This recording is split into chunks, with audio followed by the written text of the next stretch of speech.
মূলত এটা তো একটা উৎসব।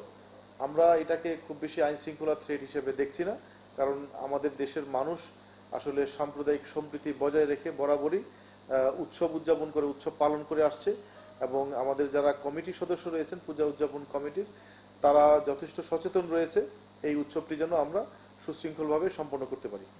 আমরা কুমিল্লা জেলার 17টি উপজেলা ও কুমিল্লা সিটি কর্পোরেশনে সর্বমোট 818টি পূজা মণ্ডপে শারদীয় দুর্গোৎসব উদযাপন। অন্যান্য বছরের ন্যায় এবার আমরা কুমিল্লা জেলাতে উৎসব মুখর পরিবেশে শারদীয় দুর্গোৎসব উদযাপন করতে সমর্থ হব।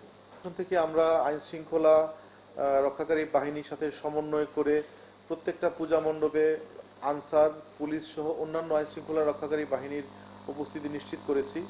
এছাড়া আমরা প্রত্যেকটা পূজা মণ্ডপে আহার্য হিসেবে আমরা চাল বরাদ্দ করেছি এবং আমাদের উপজেলা নির্বাহী অফিসাররা প্রত্যেকটা পূজা মণ্ডপে সিসি ক্যামেরা থেকে শুরু করে অন্যান্য যে মেজাজগুলো রয়েছে সবগুলো মনিটরিংয়ের দায়িত্বে থাকবেন। প্রতিমা বিসর্জনের জন্য জাতীয়ভাবে সময় দেওয়া হয়েছে সন্ধ্যা 7টা।